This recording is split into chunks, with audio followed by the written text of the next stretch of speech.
Hey there! Welcome back to Hold and Modify, YouTube's most poorly produced, underproduced Amiga program.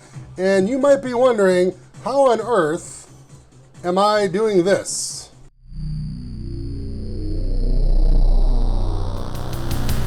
This computer will rule the world.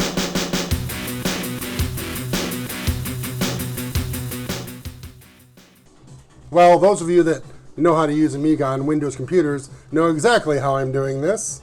But the point of this video today is to show all of you out there who aren't like computer nerds or computer experts, what is the most simplest and easy way to get Amiga up and running on my Windows computer. Now, I've done videos on FSUAE, WinUAE.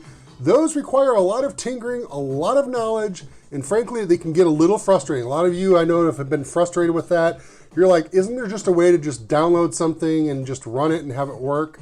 In fact, the Amiga 500 Mini, that little tiny Amiga 500 that came out not too long ago, a lot of people love that because it's something they can buy, plug it into their TV set, and it just works. It does Amiga stuff. You can do the same thing on your Windows computer for a little less money, for about 30 bucks. Look at this, we're playing state of the art. So how did that happen? How is it so easy to do that? Well, you go to amigaforever.com. Now, I've just said it out loud for you, and I'll go ahead and put it in the description below, but it's amigaforever.com. That's the web link. You go over here to the Plus Edition. The Value Edition is okay, but it only gives you up to Workbench 1.3. Just get the Plus Edition. It costs 30 bucks. And it's everything Amiga that you ever would want to care about. Again, remember, you're not like a super knowledgeable person, or you're just like, I want to run Amiga. Click the Plus Edition, click buy, put in your information, check out. They'll give you a download link, download it, install it, boom, you'll be here with this, okay? And immediately you're going to see what? Systems, Amiga 1000, 500, 2000, 3000, 500 plus, CDT. They have all the systems here. Isn't that great? And of course, you go to games and they have games. Now, is this all the Amiga games? Of course it's not. But it's a decent sampling of fun Amiga games to get that experience going. And the demo scene, just like I was showing you at the start of the video, the classic state-of-the-art, Nine Fingers demo, awesome. And there's tons more demos, like Dark Rain. Let's double-click this one. Now, what did I just do to run this? I clicked the double-click button. And up here, you can see there's scaling options. You've got full screen, 2x, 3x. I'm going to click 2x, just like that. It makes it this big. Let's click 3x. Now it makes it this big, and I can go ahead and move it around. And now we're seeing this amazing Dark Rain demo, and I had nothing. I didn't have to do anything. All I did was double click it, and it did plays. I didn't have to set ROMs. I didn't have to set PAL or NTSC or hard drives or load floppies. It just works. That's how simple it was. What did we do? We went to amigaforever.com, we added to cart the $30 Plus Edition, we downloaded it, we installed it, and we ran it. And all we have to do is double click the files, and you're in Amiga. That simple.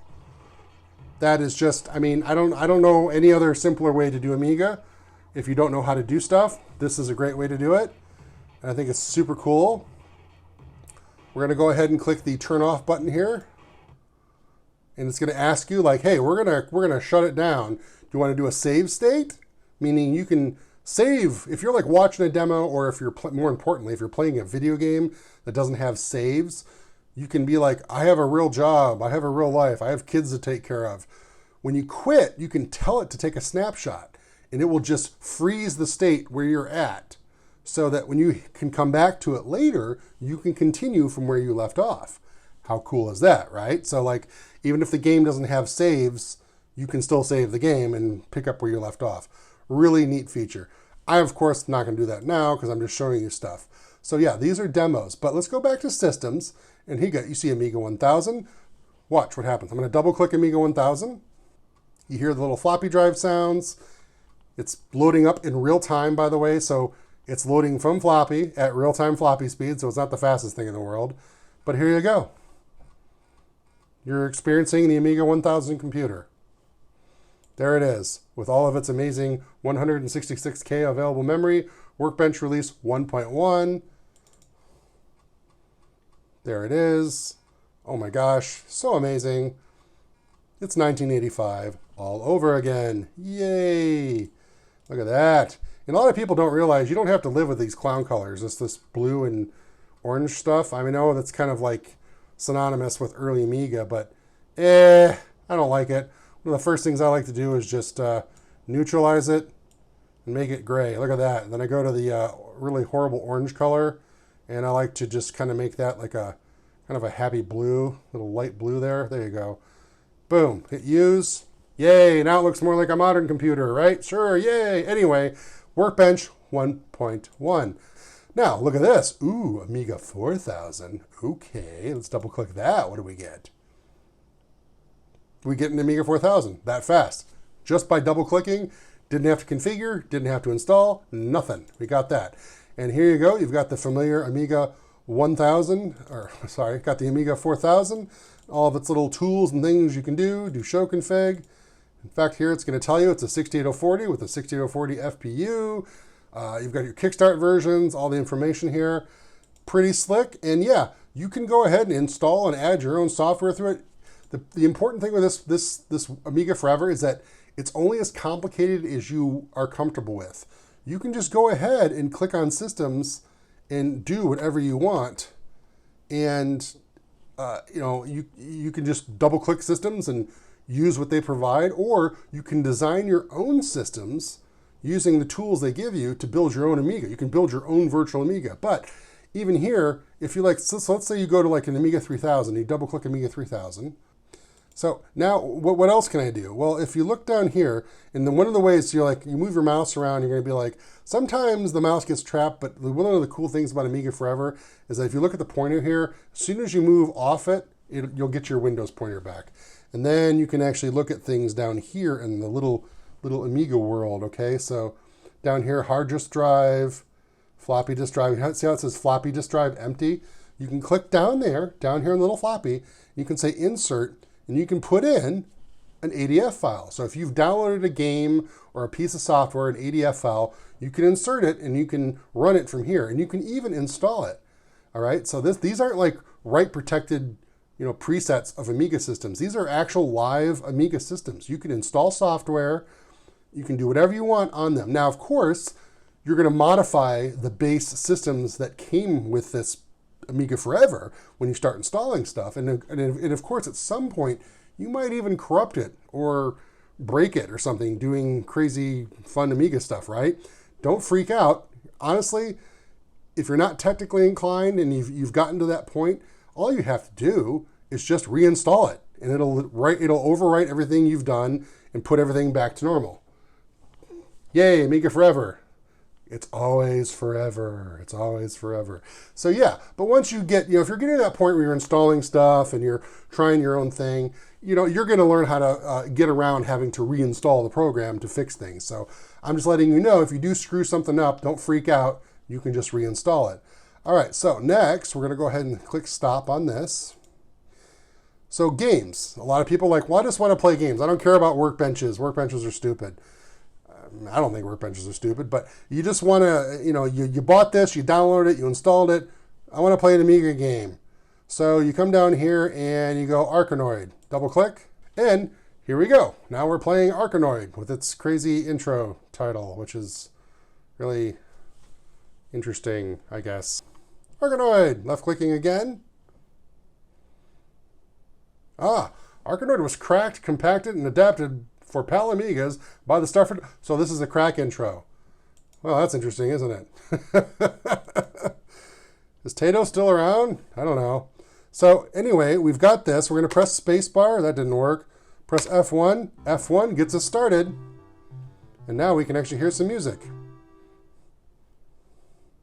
With Amiga, it's spacebar, enter, mouse button, clicking the fire button on the joystick, or F1. Okay, I don't have a joystick right now. I just have a mouse. So I'm using the mouse, and I had to use F1 on the keyboard to actually get the game to start. So here we go. I'm using my mouse, and then left click, and there we go. We're playing Arkanoid. Ooh, this is exactly how I remember it. I mean, it's totally just how I remember it. Except I didn't have to put a quarter in it. What is this? Oh, fat. F. Nice. And I don't remember getting this many bonuses playing Arcanor. The little things that drop down. Wow. Ooh, look at the little guy coming out there. Ah, shit. Well, see, I got distracted looking at the little guy. But yeah, there you go. That fast. Now again, how do I get out of this? I can't mouse off the screen. Hold escape for a couple seconds, and now you've got access to your mouse, and you can click stop up here in the corner. All right? And then you can just go through and you can play other games. There's so many games. Like, look at all these games on here. These are these are the ones they include. You can install your own games, and if you start to get comfortable with Amiga, you can do a lot more. You can start configuring your own Amigas.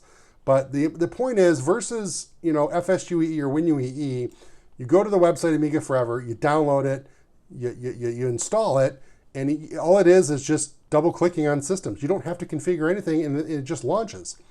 That is really, really cool.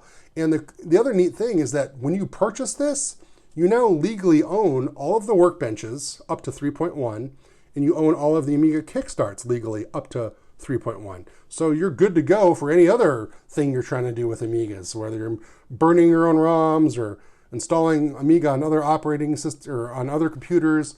It's all here for you. That's one of the neat things about Amiga Forever. It really is Amiga for dummies. It's so simple. And that's not an insult, that's actually a compliment, because as you saw, you just launch it and it has all of these pre-done things just here for you to do.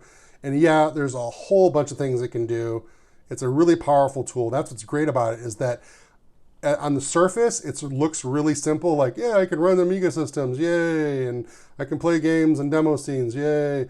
But if you start diving into it, it has so many tools and cool things it can do. And the more attention you give it and the more you learn about it, the more value you will get out of it. So Amiga Forever, we often hear it mentioned in the Amiga circles. It is useful. It's just so simple. All right, thanks for watching. I'm done with this video.